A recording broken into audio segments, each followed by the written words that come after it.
February. Good oak. There are two spiritual dangers in not owning a farm. One is the danger of supposing that breakfast comes from the grocery, and the other that heat comes from the furnace. To avoid the first danger, one should plant a garden, preferably where there is no grocer to confuse the issue. To avoid the second, he should lay a split of good oak on the andirons, preferably where there is no furnace, and let it warm his shins while a February blizzard tosses the trees outside. If one has cut, split, hauled, and piled his own good oak, and let his mind work the while, he will remember much about where the heat comes from, and with a wealth of detail denied to those who spend the weekend in town astride a radiator. The particular oak now aglow on my andirons grew on the bank of the old emigrant road where it climbs the sand hill. The stump, which I measured upon felling the tree, has a diameter of 30 inches. It shows 80 growth rings. Hence, the seedling from which it originated must have laid its first ring of wood in 1865, at the end of the Civil War. But I know from the history of present seedlings that no oak grows above the reach of rabbits without a decade or more of getting girdled each winter and resprouting during the following summer. Indeed, it is all too clear that every surviving oak is the product either of rabbit negligence or of rabbit scarcity. Someday, some patient botanist will draw a frequency curve of oak birth years and show that the curve humps every 10 years, each hump originating from a low in the 10-year rabbit cycle. A fauna and flora, by this very process of perpetual battle within and among the species, achieve collective immortality. It is likely then that a low in rabbits occurred in the middle 60s when my oak began to lay on annual rings, but that the acorn that produced it fell during the preceding decade, when the covered wagons were still passing over my road into the great Northwest. It may have been the wash and wear of the emigrant traffic that bared this road bank, and thus enabled this particular acorn to spread its first leaves to the sun. Only one acorn in 1,000 ever grew large enough to fight rabbits. The rest were drowned at birth in the prairie sea. It is a warming thought that this one wasn't, and thus lived to garner 80 years of June sun. It is this sunlight that is now being released, through the intervention of my axe and saw, to warm my shack and my spirit through 80 gusts of blizzard. And with each gust a wisp of smoke from my chimney bears witness, to whomsoever it may concern, that the sun did not shine in vain. My dog does not care where heat comes from, but he cares ardently that it come, and soon. Indeed, he considers my ability to make it come as something magical, for when I rise in the cold black pre-dawn and kneel shivering by the hearth making a fire, he pushes himself blandly between me and the kindling, splits I have laid on the ashes, and I must touch a match to them and by poking it between his legs. Such faith, I suppose, is the kind that moves mountains. It was a bolt of lightning that put an end to the wood-making by this particular oak. We were all awakened one night in July by the thunderous crash. We realized that the boat must have hit nearby, but since it had not hit us, we all went back to sleep. Man brings all things to the test of himself, and this is notably true of lightning. Next morning, as we strolled over the sand hill, rejoicing with the coneflowers and the prairie clovers over the fresh accession of rain, we came upon a great slab of bark freshly torn from the trunk of the roadside oak. The trunk showed a long spiral scar of barkless sapwood, a foot wide and not yet yellowed by the sun. By the next day the leaves had wilted, and we knew that the lightning had bequeathed to us 3 cords of prospective fuel wood. We mourned the loss of the old tree, but knew that a dozen of its progeny standing straight and stalwart on the sands had already taken over its job of woodmaking. We let the dead veteran season for a year in the sun it could no longer use, and then on a crisp winter's day we laid a newly filed saw to its bastion base. Fragrant little chips of history spewed from the saw cut and accumulated on the snow before each kneeling sawyer. We sensed that these two piles of sawdust were something more than wood, that they were integrated transects of a century, that our saw was biting its way, stroke by stroke, decade by decade, into the chronology of a lifetime, written in concentric annual rings of good oak. It took only a dozen pulls of the saw to transect the few years of our ownership, during which we had learned to love and cherish this farm. Abruptly, we began to cut the years of our predecessor and bootlegger, who hated this farm, skinned it of residual fertility, burned its farmhouse, threw it back into the lap of the county, with delinquent taxes to boot, and then disappeared among the landless anonymities of the Great Depression. Yet the oak had laid down good wood for him. His sawdust was as fragrant, as sound, and as pink as our own. An oak is no respecter of persons. The reign of the bootlegger ended sometime during the Dust Bowl droughts of 1936, 1934, 1933, and 1930. Oak smoke from his still and peat from burning marshlands must have clouded the sun in those years. And alphabetical conservation was abroad in the land, but the sawdust shows no change. "Rest," cries the chief sawyer, and we pause for breath. Now our saw bites into the 1920s, the Babishian decade when everything grew bigger and better in heedlessness and arrogance, until 1929, when stock markets crumpled. If the oak heard them fall, its wood gives no sign, nor did it heed the legislature's several protestations of love for trees. National Forest and a Forest Crop Law in 1927, Great Refuge on the Upper Mississippi Bottomlands in 1924, a Great Refuge on the Upper Mississippi Bottomlands in 1924, and a new forest policy in 1921. Neither did it notice the demise of the state's last marten in 1925, nor the arrival of its first starling in 1923.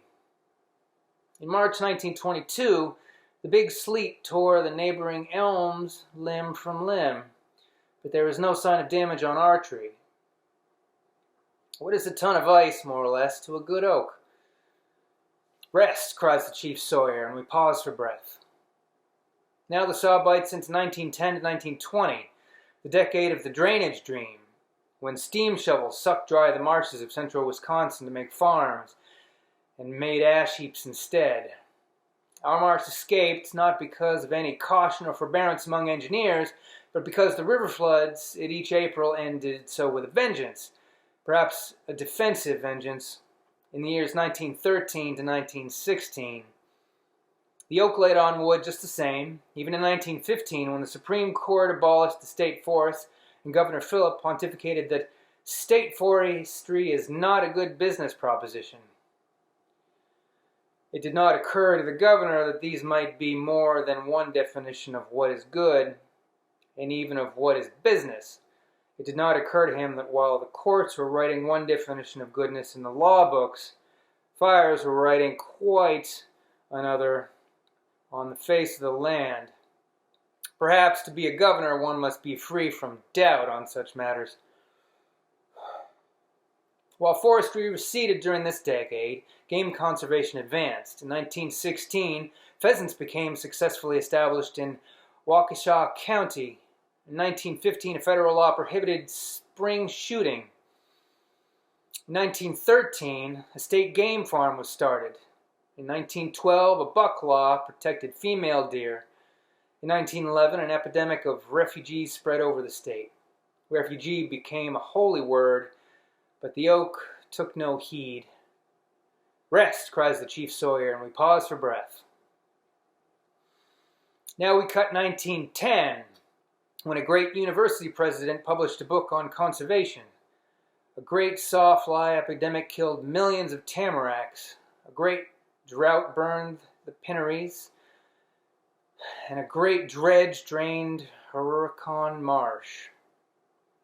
We cut 1909, when smelt were first planted in the Great Lakes, and when a wet summer introduced the legislature to cut forest fire appropriations. We cut 1908, a dry year when the forests burned fiercely and Wisconsin parted with its last cougar. We cut 1907, when a wandering lynx looked in the wrong direction for the promised land, ended his career among the farms of Dune County. We cut 1906, when the first state forester took office, and fires burned 17,000 acres in these sand counties. We cut 1905, when a great flight of goshawks came out of the north and ate up the local grouse. They no doubt perched in this tree to eat some of mine. We cut 1902 to 1903, a winter of bitter cold. 1901, which brought the most intense drought of record, rainfall only 17 inches.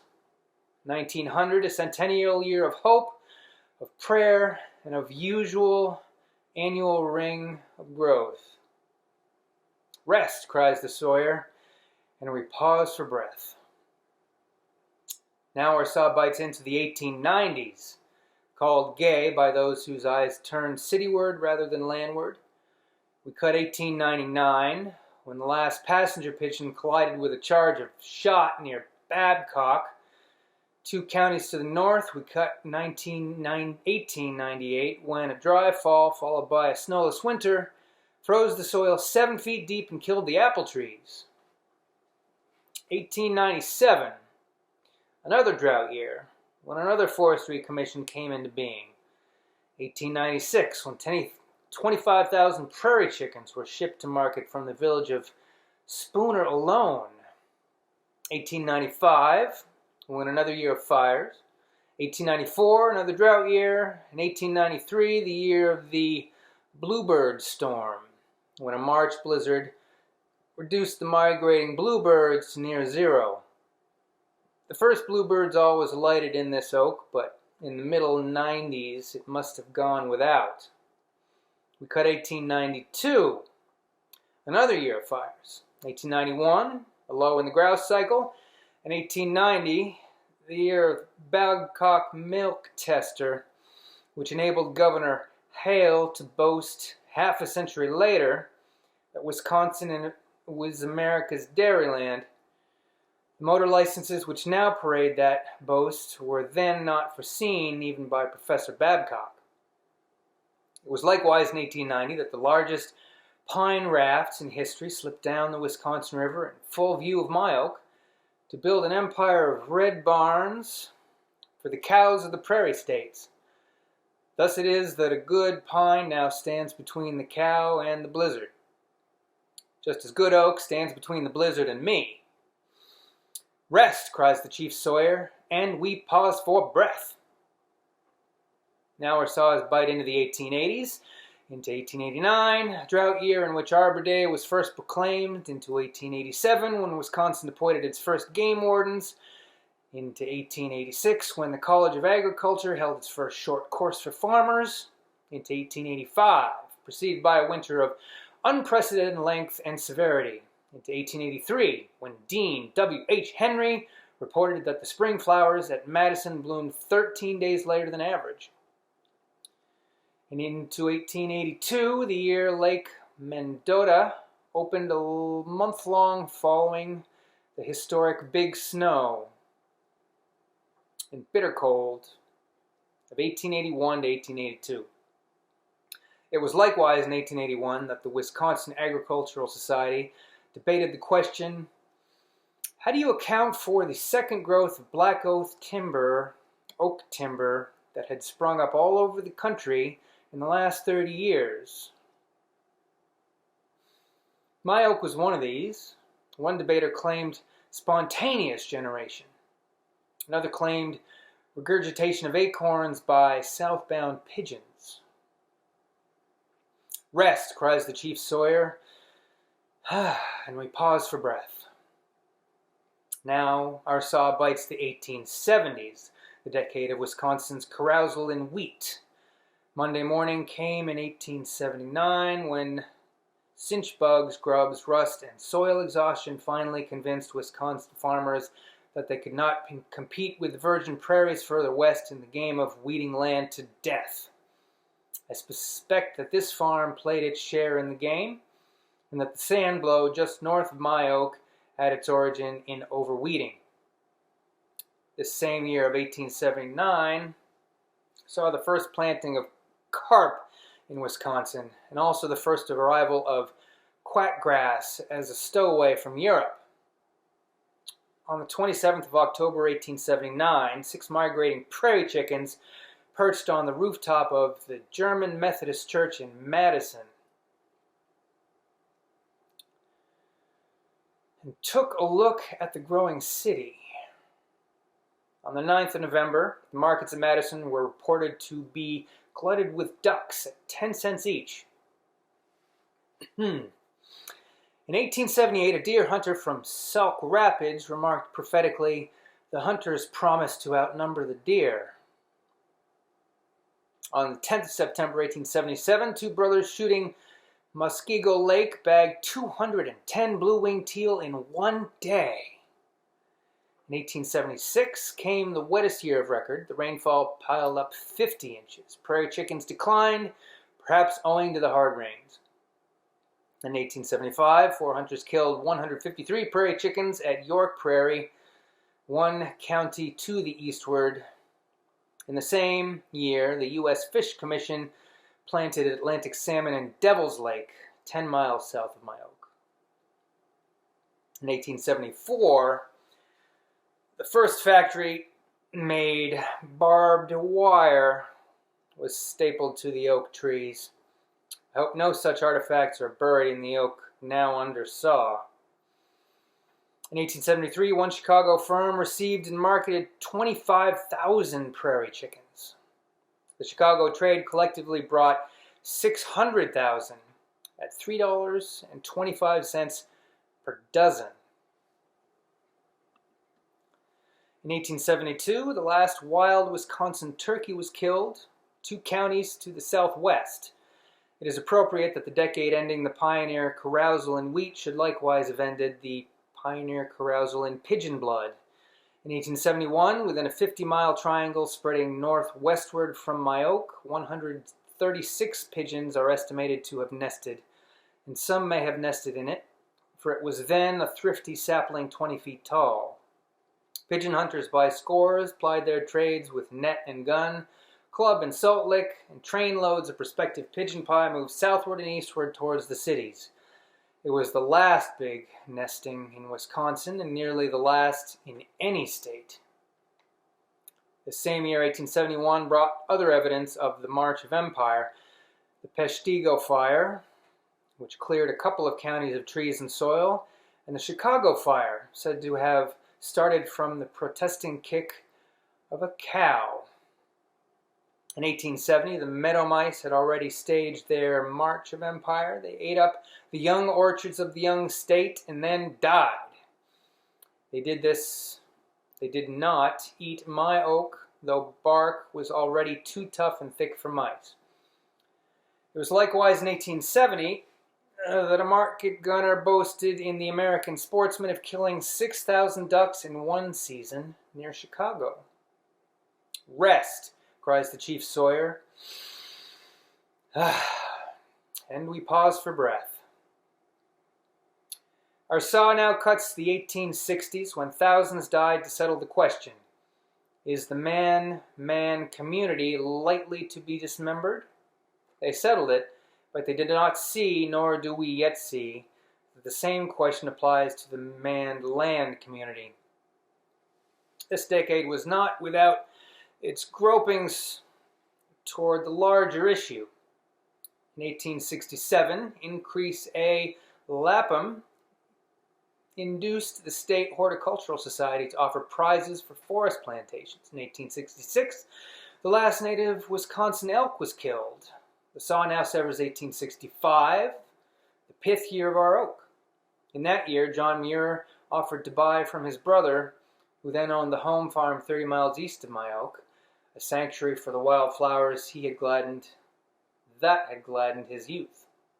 His brother declined to part with the land, but he could not suppress the idea. In 1865 still stands in Wisconsin history as the birth year of mercy for things natural, wild, and free. We have cut the core. Our saw now reverses its orientation in history. We cut backward across the years and outward toward the far side of the stump. At last there is a tremor in the great trunk. The saw curve suddenly widens.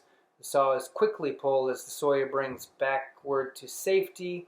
All hands cry, "Timber!"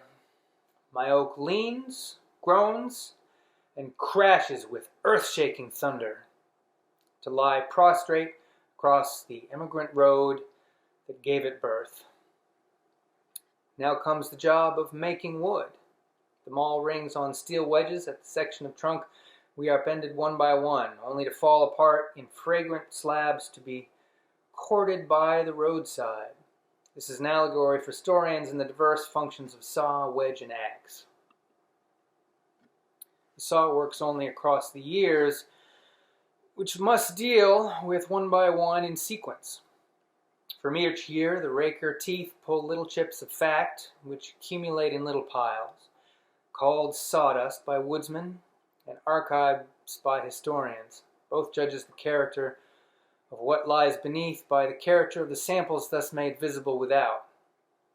It is not until the transect is completed that the tree falls and the stump yields a collective view of the century. By its fall, the tree attests to the unity of the hodgepodge called history. The wedge, on the other hand, works only in radial splits. Such a split yields a collective view of all the years at once, or no view at all, depending on the skill with which the plane of the split is chosen. If in doubt, let the section season for a year until a crack develops. Many a hastily driven wedge lies rusting in the woods, embedded in unsplittable cross-grain. The axe functions only as an angle diagonal to the years, and this only for the peripheral rings of the recent past. In special function, it is the law limbs for which both saw and wedge are useless. The three tools are requisite to good oak and to good history. These things I ponder as the kettle sings and the good oak burns to red coals on white ashes. Those ashes come spring, I will return to the orchard at the foot of the sandhill.